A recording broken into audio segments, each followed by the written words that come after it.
Alrighty. Afternoon, ladies and gentlemen. We are going to have the privilege of speaking with the legendary Kris Bob Brown here in a second. Kris has done an amazing thing. Horrible. Looking forward to talking with him here in a second. He's coming in, and we are going to talk about his recent adventure. Kris, what's going on? Oh, hey, brother, you have not gotten a haircut in quite a while, have you? Dude, I have not gotten a haircut. You know what? It's almost exactly a year. I was waiting to hit the year point. Damn, I Um, cut my hair myself like 3 days ago. It's kind of a mess. you So, can't tell, I promise. Oh, man. Well, it's good to see you. Good to talk to you. Let's talk about what you did the last couple of days. I don't even want to spoil it. I haven't even given you introduction. So, Kris Brown, one of our Chaski coaches, pro athlete for Hoka, trail running aficionado. But tell us a little bit about what you've been up to here. so I just went and joined the FKT bandwagon um, and did the Wonderland Trail. So I grew up in Seattle. Wonderland Trail's supposedly 93-mile circumnavigation of Mount Rainier. Just legendary trail. It's super well maintained.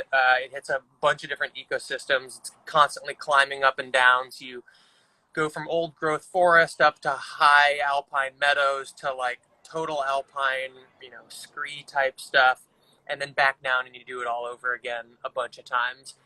So just amazing trail. I've hiked it before, and it's been on my radar for a long time. Um, and so I just went for it. I did it unsupported as opposed to a few of the other folks who have recently done it supported.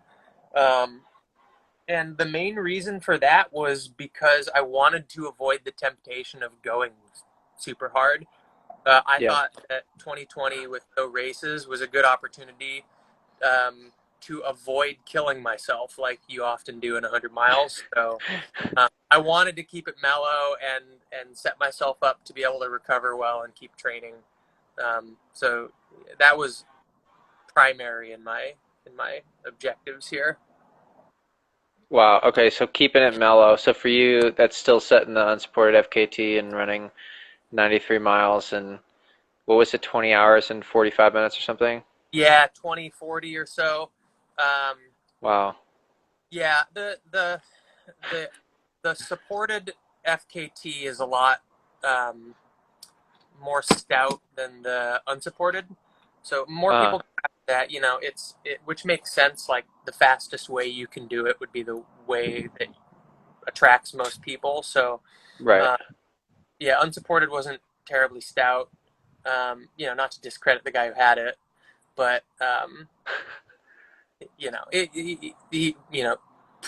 the people on the list who are pro runners have all been doing it supported. Um, Sure. so yeah, I went unsupported just to try to focus on having a good time rather than really competing out there. Yeah.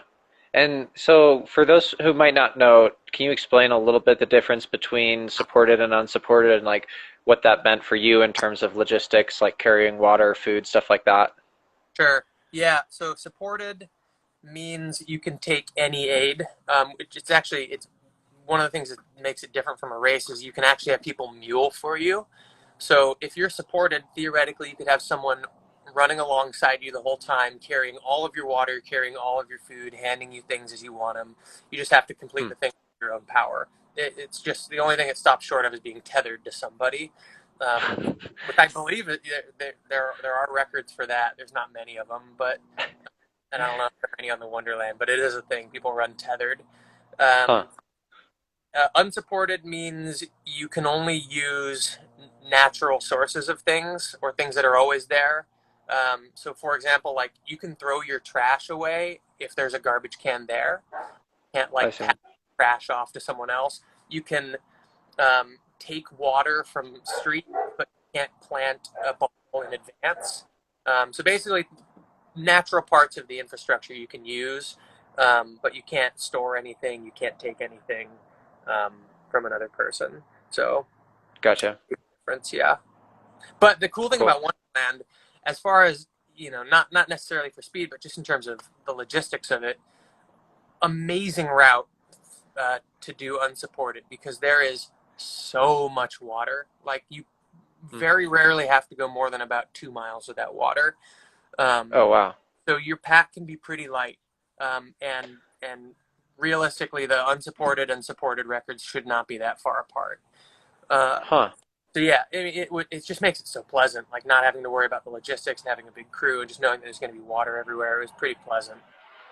Yeah, it's so interesting because like it's a strategy that I've never really had to think about of like, oh well, yeah, would it make sense to stop more often and carry less weight, or stop like you said every couple of miles and just refill a little bit? Like what were you using to? Were you purifying water? Were you just drinking it straight out of the stream? And like how often were you stopping to refill? I carried two bottles, two handhelds, probably only needed one, which is ridiculous for a 21-hour run. Yeah. Um, I was filling as off. Basically, if I finished one bottle, I would fill up both. Okay. I was not filtering. Mount Rainier's water is super pristine. I wasn't filling from stagnant lakes, obviously, but the water running out there is just so clean. Yeah.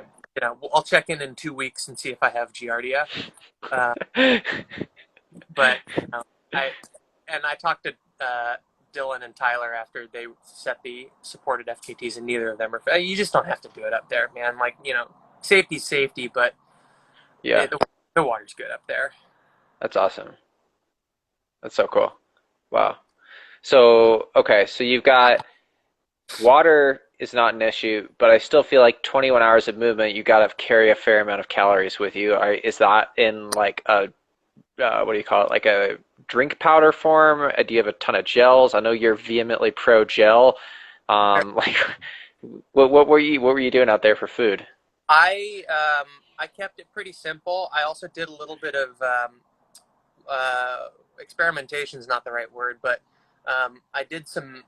I have a scale and weighed some things out in advance and tried to figure out which gels are the most efficient in terms of weight. And I ended up doing. Um, it's simple and like pretty uh, repetitive to the point of maybe being unappealing. But I had, I think, 20 spring speed nuts and 20 packets of Tailwind, Wow. which 450 calories an hour, which is aggressive. But I felt awesome all day long. So I was just, a gel every hour and a packet of Tailwind every hour, just alternating hours. Just That's kept it simple. amazing. I was eating a lot. I felt good all day. Wow. That's wild. So, and I'm curious as someone who's never done a 100 miler. So this route, I looked at your Strava, it came up as like 140K, which is yeah, like what is that, 90 miles or something? So like, does that feel different? Or is it like once you get to that point, it's like it all kind of blurs together and it doesn't really matter that much? The route is short. It tends to come out to pretty consistently 85 to 87 miles. So they call it Huh. 90, but it's short for sure. The difference between this one and the hundreds that I've done is that there is a lot more climbing on this. Hmm. So, for example, Western States has, I think, 18,000 feet of climbing in 100 miles. This was 85, 87 miles, and it has 25 to 27,000 feet of climbing. So Wow. the course is more like a hard rock or a UTMB in terms of Yep. elevation. So, in terms of time commitment, then yeah, it's functionally a 100 miler. Um, Right. but yeah, these things are what you make of them in effort, right? So like it didn't feel Yeah. like a 100 miler to me because like I spent the first 12 hours just being extremely casual out there. So my heart rate wasn't that high. There was no sense of urgency, and that can, if you sustain that for a long period of time, that can be kind of mind numbing. Um, Yeah. but it didn't require the same amount of kind of mental attention that a 100 miler does in a Uh-huh. race format. But in terms of the impact on my body, I'll tell you what, man. Um, Climbing was ridiculous, and I definitely had some 100 mile like uh, muscle and joint fatigue at the end. That said, considering the kind of reduced effort, I think hormonally, I'm going to be fine. I hope pretty soon. I feel fine in a way that I don't usually after 100-mile races. So the joints hurt, but I think the brain and the chemicals are going to be okay, which I'm Yeah. thankful. Yeah, that's kind of what I was trying to avoid is the sort of the chemical burnout you can get after a 100-miler, and that's the reason why they take often many months to recover from, is because you blow out your serotonin and all your hormones get out of whack and start getting sick Huh. and it's ruined, and obviously not a good time to have a ruined immune system. Um, True. so yeah, I took that was a big part of this, is trying to keep it under control so that I wouldn't have to. So this wouldn't dominate my entire year as a recovery process. Yep. No, that makes sense. Yeah. And I guess like what inspired you to do this? Like I talked to Wardian a couple of weeks ago because he did this 107-mile unsupported FKT through Shenandoah, and he was like, I was just like, I'd never done anything like that before. I wanted to do something that was like totally on my own, self-supported. I think it was kind of similar, just like a bucket list thing that he's always wanted to do. And for a guy who's like been around for so long and done so much crazy shit, I always thought it was really cool that he was like still finding ways to challenge himself. And was was that part of this for you? Like, have you done kind of a big long adventure solo run like this before, or was this the first time you've done this kind of outside of a race context? Well, if there is anything tight about 2020, it's that we now have to come up with other stuff to do because we can't race. So on the one hand, um, well, I likely wouldn't have gotten to this if we weren't in whatever form of quarantine we're in right now. Like if there were races going on, Wonderland I would have kept kicking the can on this for years, Yep. and I might never have gotten around to doing a kind of speed attempt. So that's cool. But what was I going to say? In terms of having done something like this before, never on quite this scale. I did one other run that comes to mind that was a traverse of a section of forest and mountains in Southern California that was like 45 miles. It was like a 7-hour deal, so it didn't quite have the same sort of didn't have the same duration. It wasn't quite the same sort of effort, but it did have some Yeah. logistics to it because it was over a stretch of wilderness about which I knew almost nothing, and Hmm. figuring out what to do about water. It was the same amount of attention put into preparing, and the same sort of risk in terms of being exposed out there. Probably even worse because it was a serious wilderness area and not a well-traveled national park trail. Uh, Yeah. but I think for most people who care about running, this sort of stuff is new this year, or at least we're putting more attention on it now than we have before, which is cool. I think we're going to look back on this year as a unique and special time in the history of the sport. Like, Yeah. of the men's and women's supported and unsupported records on Wonderland, 3 of the 4. Sorry if there's motorcycles going by. Men's and women's supported and unsupported records, 3 of the 4 fell in like 5 days this week on Mount Rainier. Crazy. And part of that is because the weather window there is pretty brief. Like the snow just thawed to the point where you could do a Wow. speed on it like 2 weeks ago, and now everyone's Okay. it. But yeah, like it's cool to see everyone going after these tasks, and you can kind of tell what we're learning about people and what they're into by now getting to see what they choose during this weird season. Yeah, for sure. Yeah, I was on the FKT website looking at the Wonderland page, and there was like in the comments section there was someone who was like, "Hey, I'm going to be." I think they were saying I'm going to do a double Wonderland, Yeah, and then there was someone else that was like, "Oh yeah, I'm going to be doing that the same day," and they like didn't know each other. And I'm like, "What? What are the odds of that?" have you heard of the Wonderland Infinity Loop? No. It's absurd. So it's an infinity symbol, the sideways figure Yeah. eight, roughly. But the idea is you start at one point, you run around Wonderland halfway. You run halfway Yeah. around the mountain, then go directly across it, summiting the mountain. Go back to where you started, and then run the opposite direction, Oh um, wow. and then go across again and summit. So you basically do both halves and then summit twice in the process. That Sounds like it would take a while. Yeah, it's tough. Well, I mean, it's the same distance plus two summits, so I mean, I don't know how long that would Man. take, but it's a thing. It's a very obscure route. Wow. All right. That's what's next on your radar Absolutely not. then.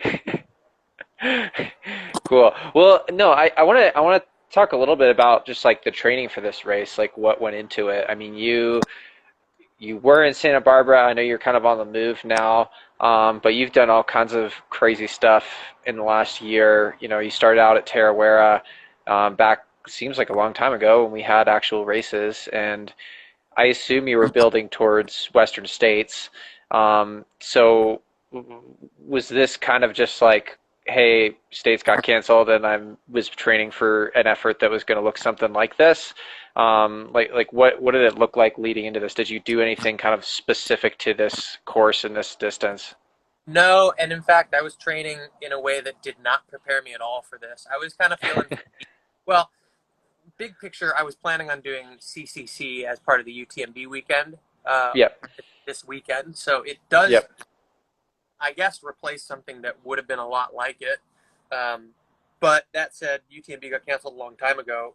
My training was going kind of weirdly. I was feeling like shit on the trails and not climbing very well. And so I decided to change gears.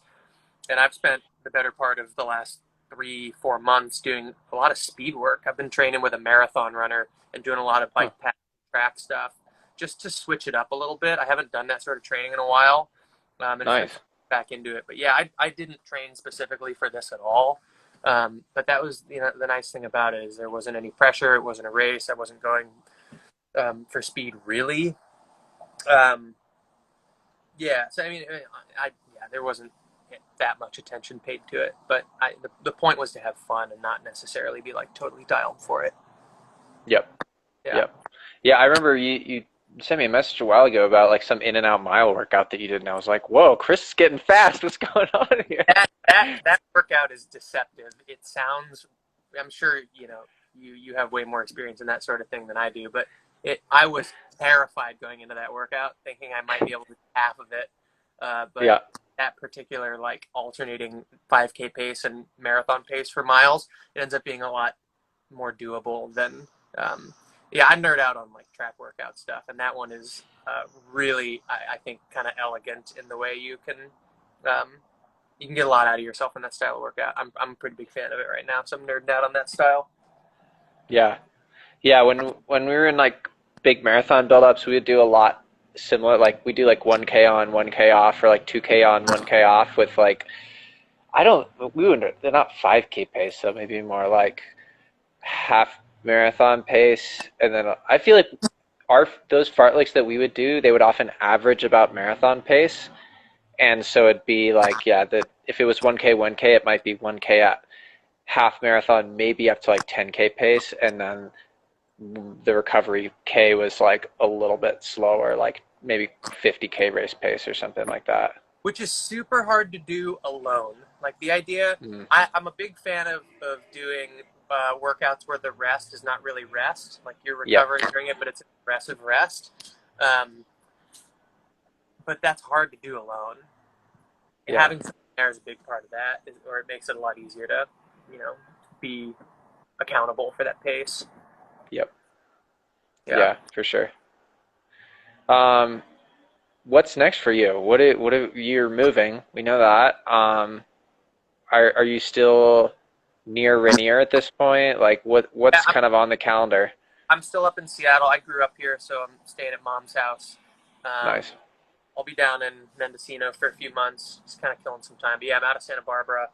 Um, and, I hope that I didn't ruin myself too much doing this so that I can just get back into running pretty quickly. I think the plan in terms of like next races,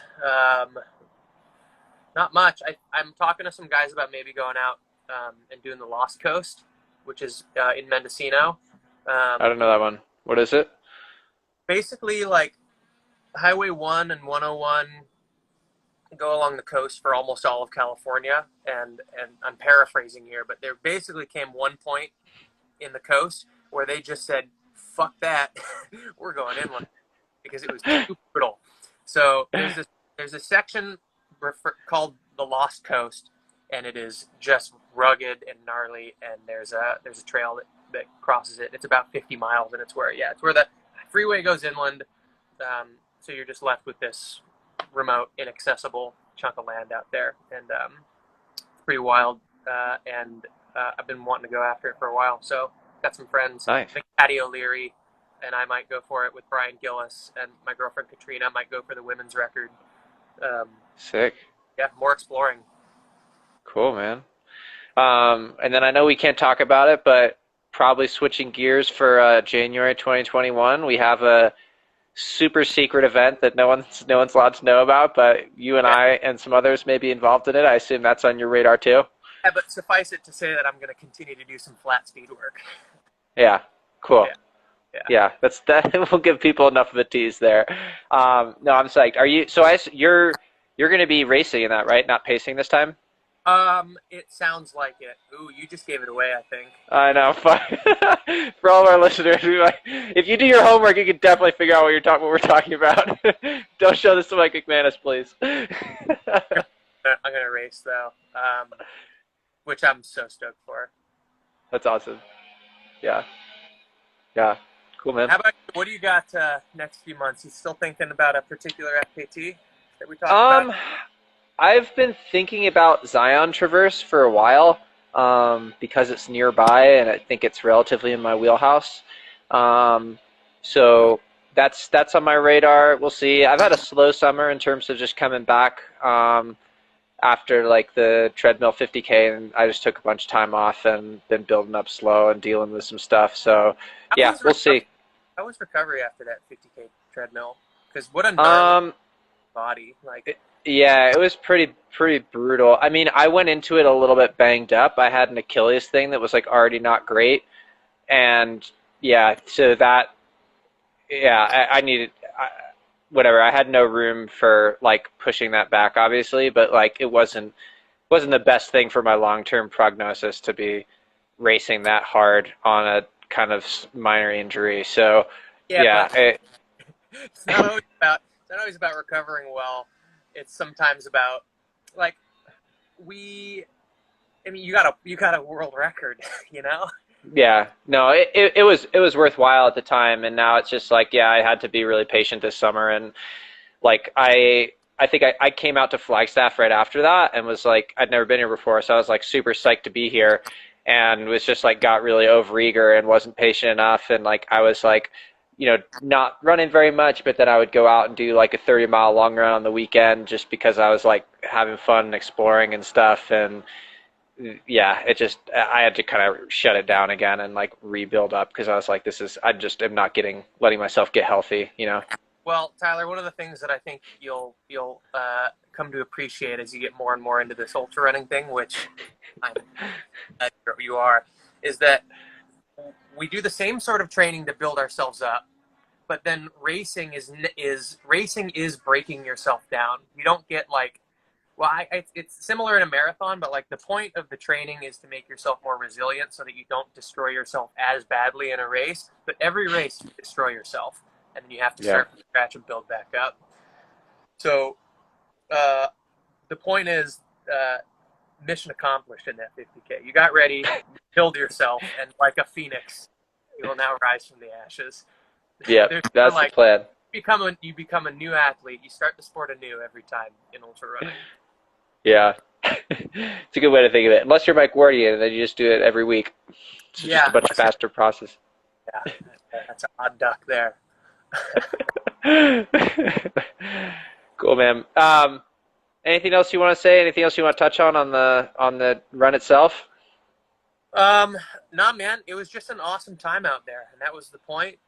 Was having a good time, and I think one of the motivating factors for it was this notion, kind of on the same topic we were just talking about, where destroying yourself.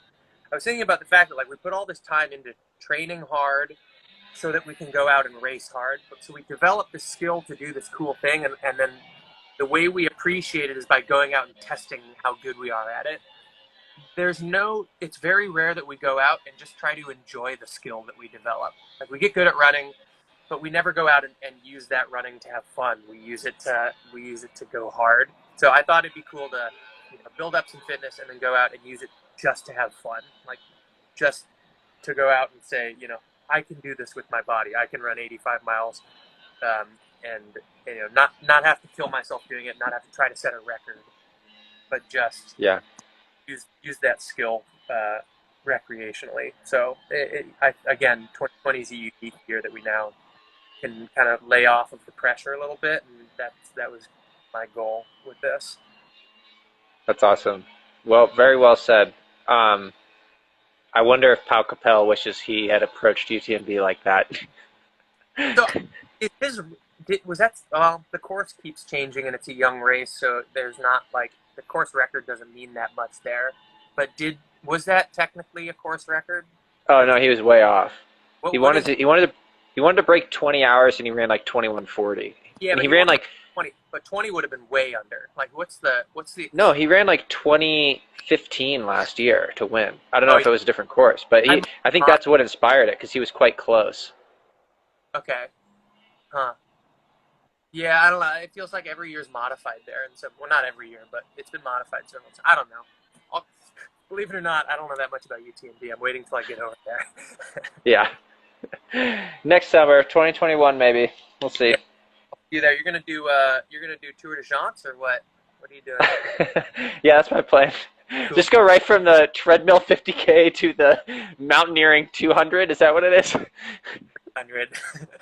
What is it? I think it might be 300, or maybe it's like 200 that has like 80,000 feet of climbing. It's super technical and it's like basically a ski-mo race, but on snow. It's one in like 4 or 5 days. It's just not cool at all.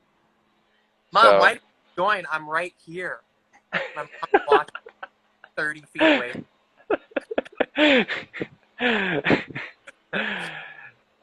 Awesome. Okay. Well, we'll let you go. This has been fun. Thanks for your time. Congrats, man. It's very cool. Very cool to hear you really enjoying it too. That's super awesome. I think you're right. Sometimes we forget to enjoy our skills, and it is good to be able to do that in a way that's fun for us, especially this year. And I think it's a unique way to be able to do that right now and not have to worry about, oh my gosh, I have to squeeze every last drop out of the lime or something, Totally, and plus my contract with Hoka goes till the end of 2021, so no pressure. Yeah, we're good. All right, man. Enjoy the rest of your time out there. Enjoy the time with family. Stay safe. Have a good one. Peace. Thanks, everybody. See ya.